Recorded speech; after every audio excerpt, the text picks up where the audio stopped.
Hi everybody, it's Jay here. For almost 2 decades now, I've been traveling the world chasing landscapes with incredible skies. It's my passion and I'm really looking forward to sharing it with you. Photographing landscapes with incredible skies can be an awful lot of fun, and I've certainly had a lot of fun doing it over the years, but it is challenging. You are at the mercy of Mother Nature and at the mercy of light. Whatever the lighting conditions are and whatever Mother Nature's conditions are, you need to be able to adapt to in an instant. And for any new photographers starting out, that can be a challenge. You need to understand how to use your camera, how to change your settings, and how to control the light, whatever that might be at the time.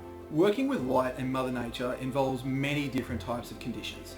From blue hour in the morning to golden hour in the evening, from Milky Ways and auroras during the night to incredible storm clouds.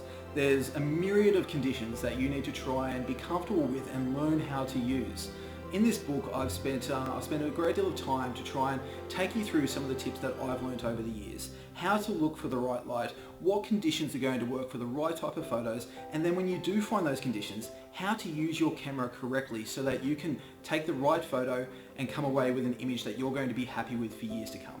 I think that this ebook is a really great opportunity to fast track your photography journey. I've had a lot of fun sharing experiences and tips that I've learned over almost 2 decades now, and I'm confident that for anybody starting out or looking to progress their photography with landscapes and incredible skies, there is something in this book for you. I'm sure that you will enjoy reading it and take away some helpful tips that will help you create images that you'll be happy with for years to come.